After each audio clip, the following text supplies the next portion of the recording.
Assalamualaikum warahmatullahi wabarakatuh. Sebelumnya saya mengucapkan terima kasih banyak atas kehadiran Bapak Ibu yang bersedia meluangkan waktunya.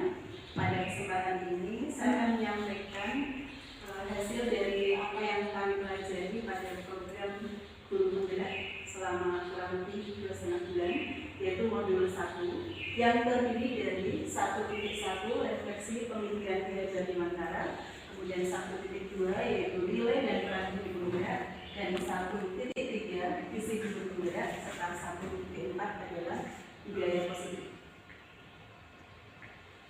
Modul 1.1 yaitu tentang refleksi pemikiran Ki Hajar Dewantara dan profil pelajar Pancasila. Menurut Ki Hajar Dewantara, sebagai guru kita harus bertindak ing karsa sumtulojo ing madya manungkasa tuturi handayani. Semboyan ini sudah sering kita dengarkan dan saya yakin ini sudah kita terapkan ketika kita mengajar siswa ya.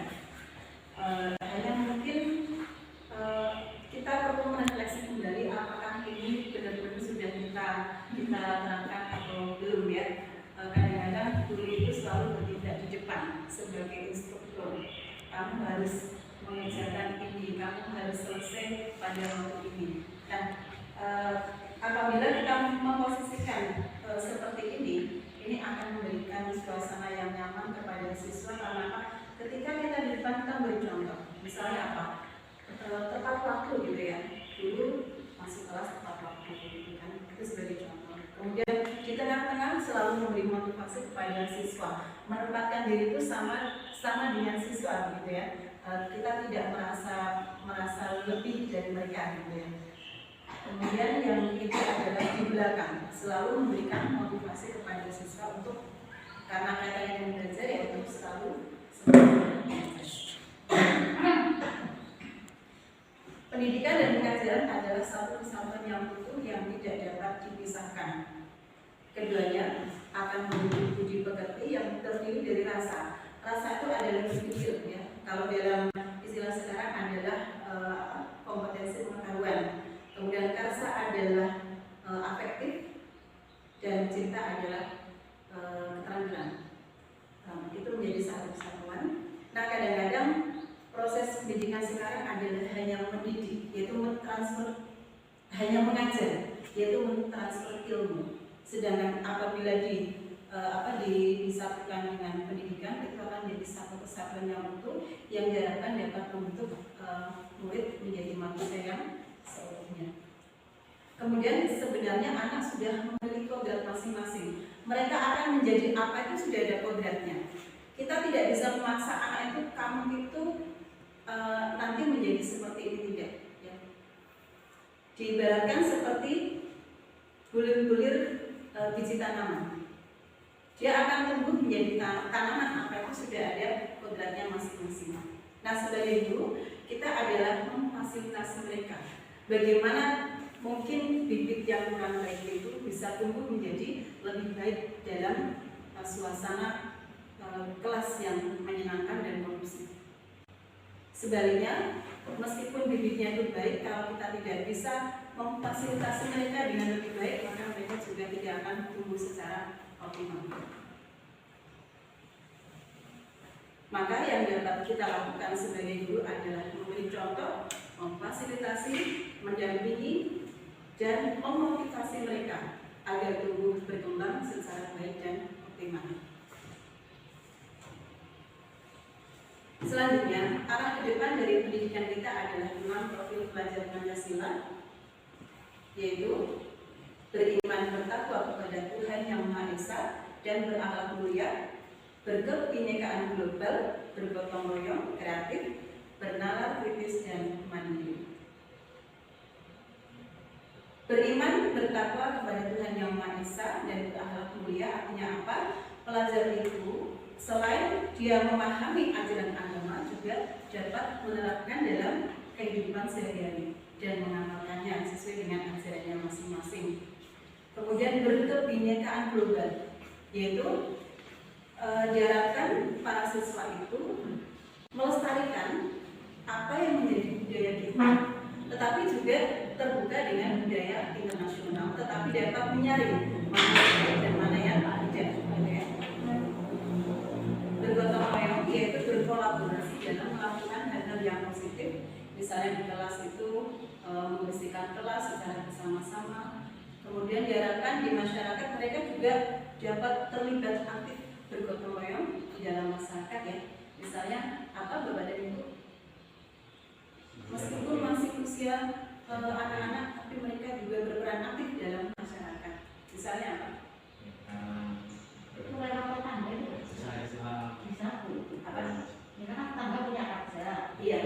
Dia ikut membantu. Benar ya. Saya iya. Atau ada kerja tidak apa-apa, masih usia anak-anak, mereka kita biasakan terlibat begitu ya. Selanjutnya adalah mandiri. Di sini siswa diharapkan mandiri dalam menyelesaikan tugas-tugas yang menjadi tanggung jawabnya, baik tanggung jawab di kelas maupun tanggung jawab di rumah sebagai anak maupun tanggung jawab di masyarakat. Yang kelima adalah bernalar kritis, yaitu mencoba kritis dengan permasalahan yang ada di sekitarnya dan berusaha untuk bagaimana cara menyelesaikan secara baik. Misalnya begini, di sekitar rumah mereka ada pencemaran gitu ya, sampah dengan sampah plastik dan organik itu bercampur. Kemudian siswa itu bisa kita kasih tugas proyek misalnya, bagaimana cara menyelesaikan permasalahan pencemaran di lingkungannya. Dan yang keenam adalah kreatif. Di sini siswa diharapkan bisa menciptakan hal-hal baru, inovatif dan bermanfaat ya.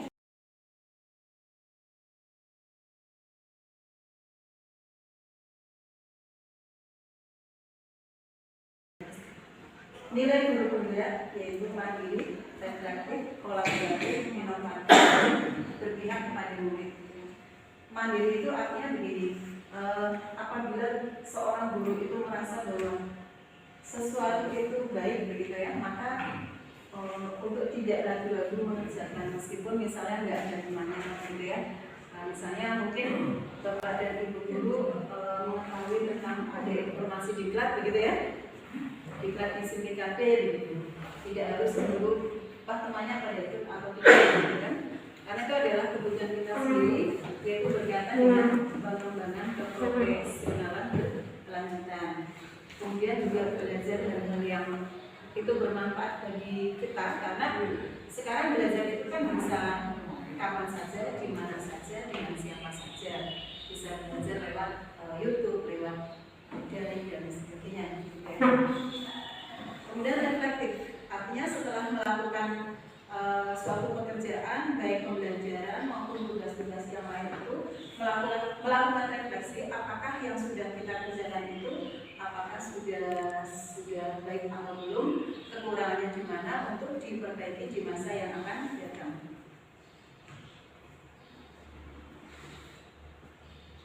Yang berikutnya adalah kolaboratif, yaitu bersifat terbuka dengan teman-teman guru yang lain dan mampu bekerja sama secara baik, gitu ya. Jangan sampai kita menutup diri dari orang lain, karena apa? Selalu ada hal-hal positif yang bisa kita peroleh dari orang lain dan kita tidak bisa hidup secara sendiri, tetapi membutuhkan orang lain, gitu ya. Jadi di dalam tugas-tugas di sekolah, misalkan kita selalu berkolaborasi dengan yang lain, dan ini justru akan meringankan tugas-tugas kita karena apa? Kita bisa berbagi dengan yang lain.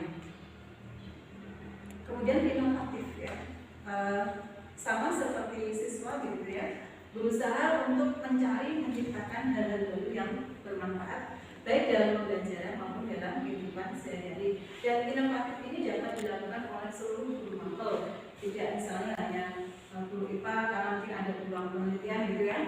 Semua guru mapel dan saya yakin bisa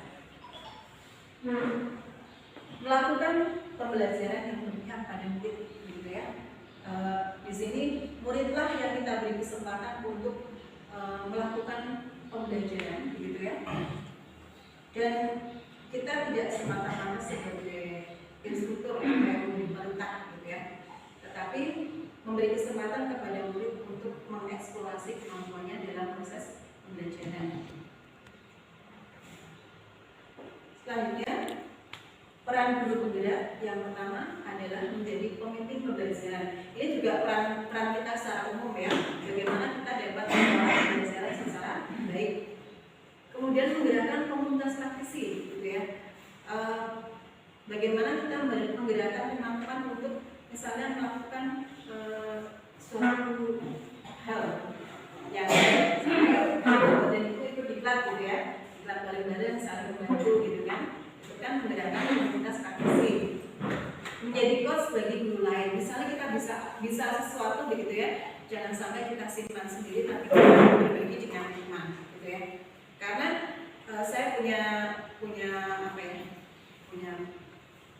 punya pendapat bahwa orang yang bisa bukan yang bisa untuk dirinya sendiri, tapi yang bisa memisahkan orang lain. Dan kalau orang lain bisa itu, kita jangan khawatir kita akan persaingan, gitu kan?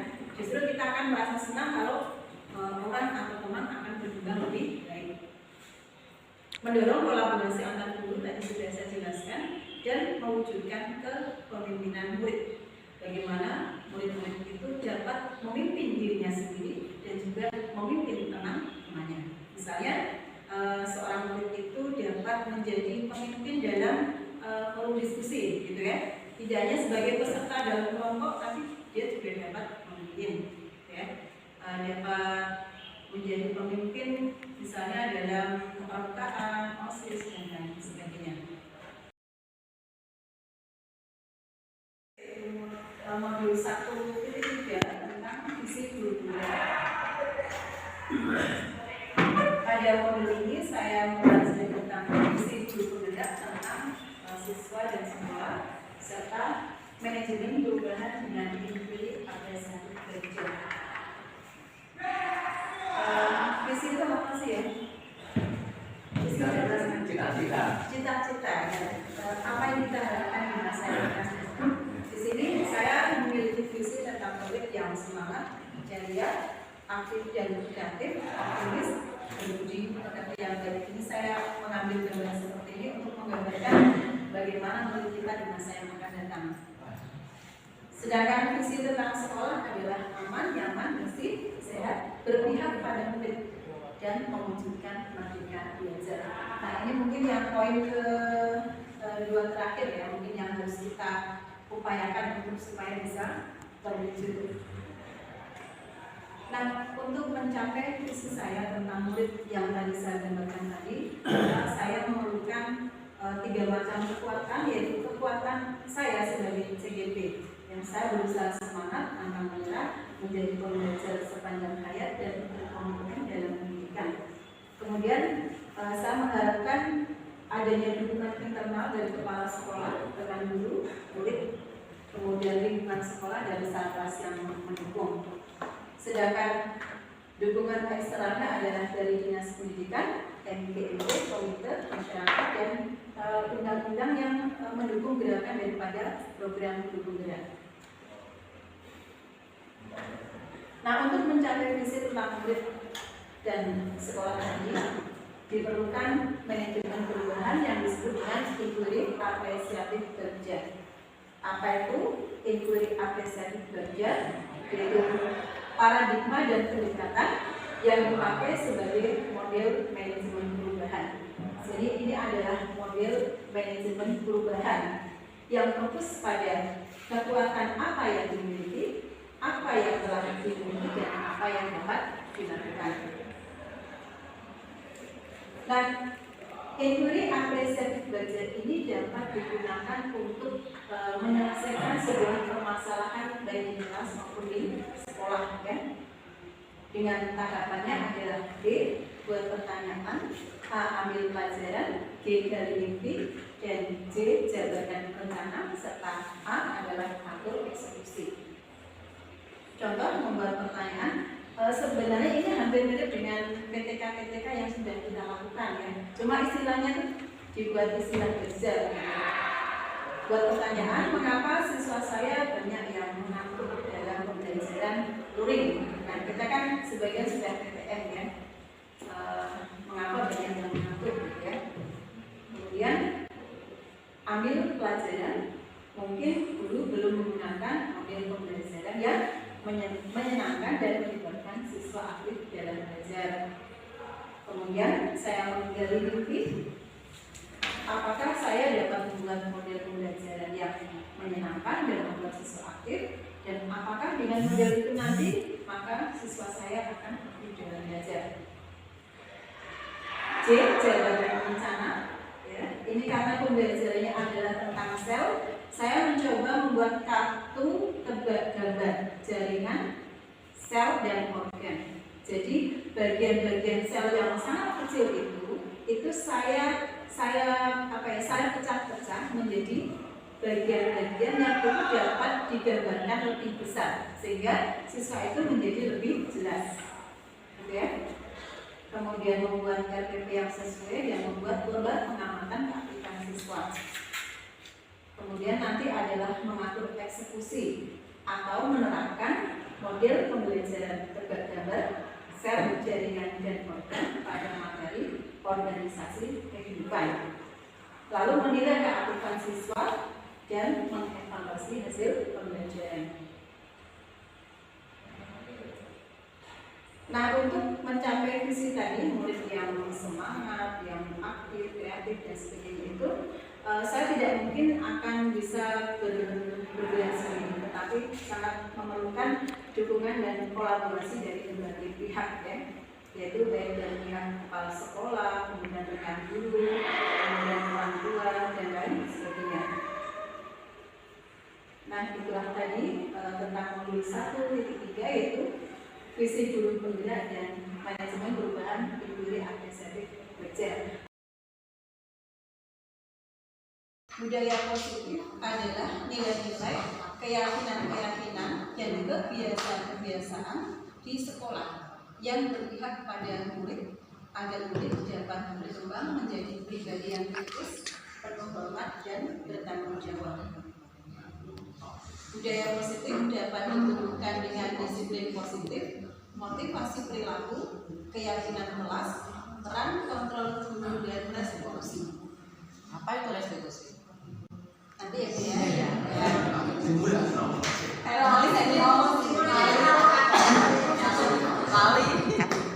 disiplin positif merupakan suatu cara penerapan disiplin tanpa kekerasan dan ancaman, yang dalam praktiknya melibatkan komunikasi tentang perilaku yang efektif antara orang tua dan anak. Dalam penerapannya, anak diajarkan untuk memahami konsekuensi dari perilaku mereka. Disiplin positif juga mengajarkan anak tanggung jawab serta rasa hormat dalam berinteraksi dengan lingkungannya. Nah, di sini kata kuncinya adalah memahami konsekuensi dari perilaku mereka. Kalau perilaku buruk, konsekuensinya apa? Kalau perilaku baik, mereka menyadari konsekuensinya apa, gitu ya.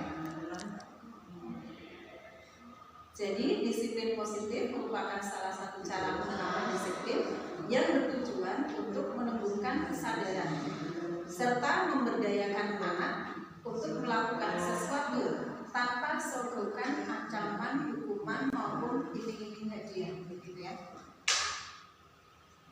Tadi budaya positif dapat juga ditumbuhkan dengan motivasi perilaku. Di sini motivasi perilaku dapat dibedakan menjadi motivasi ekstrinsik atau dari luar dan motivasi intrinsik atau dari dalam. Yang dari luar misalnya seorang anak itu melakukan sesuatu karena menghindari hukuman atau untuk mendapatkan imbalan. Misalnya begini, kalau saya mengerjakan PR maka saya tidak mendapatkan sanksi dari guru, gitu ya. Itu kan untuk menghindari hukuman. Kalau saya mengerjakan PR nanti saya dapat hadiah dari orang tua. Itu artinya ingin mendapatkan imbalan. Nah, diharapkan dalam budaya positif itu yang muncul nanti adalah motivasi intrinsik dari siswa itu sendiri, bagaimana dia dapat menghargai dirinya sendiri apabila misalnya menjadi pribadi yang taat pada aturan, dapat melakukan banyak hal baik, atau menjadi pribadi yang bisa menjadi teladan bagi orang lain. Jadi dia itu dapat menghargai dirinya sendiri, gitu kan? Oh, saya kalau melakukan hal yang baik, berarti saya akan menjadi orang yang lebih berharga bagi diri sendiri maupun bagi orang lain, gitu ya. Kemudian budaya positif dapat juga dilakukan dengan membentuk keyakinan kelas, yaitu apa? Adanya nilai-nilai kebajikan atau prinsip-prinsip universal yang disepakati secara bersama di kelas. Ya, tadi sudah saya contohkan di modul 1.3, misalnya contoh keyakinan kelas misalnya begini, kami saling menyayangi, kami saling menghargai satu sama lain, gitu ya. Kami berusaha menjadi yang terbaik. Itu contoh-contoh keyakinan kelas. Nah, apabila keyakinan ini diyakini, maka ini akan menjadi motivasi dari dalam bagi siswa itu sendiri untuk melakukan hal yang baik. Dan seseorang akan lebih tergerak dan bersemangat untuk menjalankan keyakinannya daripada hanya sekedar mengikuti serangkaian aturan, gitu ya. Ciri-ciri keyakinan kelas adalah keyakinan kelas berupa pernyataan-pernyataan yang positif dan universal. Misalnya begini, piket supaya kelas bersih, mengerjakan atau belajar supaya kami lebih memahami, gitu ya. Kemudian datang tepat waktu supaya kami bisa mengatur waktu dengan baik. Itu contoh-contoh keyakinan kelas. Dan tidak terlalu banyak, hanya hal-hal yang mendasar supaya mudah diingat oleh siswa. Kemudian dapat diterapkan di kelas tersebut, ya, karena ini adalah kebutuhan kelas. Sehingga keyakinan kelas yang dibentuk oleh kelas satu dengan yang lain bisa jadi berbeda. Dan semua anggota kelas diharapkan berkontribusi dalam menyusun keyakinan kelas tersebut, sehingga karena mereka berkontribusi maka mereka berusaha untuk melaksanakan keyakinan kelas tersebut. Kemudian dalam menumbuhkan budaya positif, di sini guru dapat menjalankan beberapa peran yang biasanya sudah banyak berlaku, ya. Misalnya satu, guru sebagai penghukum, gitu ya. Kalau misalnya murid itu terlambat atau salah, guru itu membentak, menghardik, memarahi, dan sebagainya. Dan ini diharapkan tidak terjadi pada pembelajaran yang akan datang. Kemudian membuat siswa merasa bersalah, gitu ya, yaitu mengeluarkan kata-kata yang menyebabkan murid merasa bersalah. Kamu sih datangnya telat, gitu kan, makanya kamu itu tidak bisa mengikuti pelajaran dengan lebih baik, gitu ya. Pokoknya orang merasa bersalah. Kemudian teman itu begini, guru itu misalnya siswa itu melakukan sesuatu itu seolah-olah itu dilakukan untuk guru. Misalnya begini, ayo kerjakan PR-nya supaya saya senang, gitu ya. Artinya siswa itu melakukan itu untuk guru, supaya gurunya merasa senang atau supaya orang tuanya merasa senang, gitu ya. Kemudian pemantau di sini, apabila sudah terbentuk keyakinan dan kesepakatan kelas, guru sebagai pemantau. Jadi misalnya ada siswa yang kurang sesuai dengan kesepakatan dan keyakinan kelas, guru itu sifatnya adalah mengingatkan, gitu kan, perilaku kamu itu sudah sesuai belum dengan keyakinan kelas yang dibentuk, gitu ya. Dan yang terakhir adalah manajer. Ini yang diharapkan, yaitu apa? Apabila siswa itu melakukan kesalahan, maka guru tidak langsung menyalahkan, tetapi mencari penyebab. Apa sebab sih kamu melakukan kesalahan ini, gitu kan?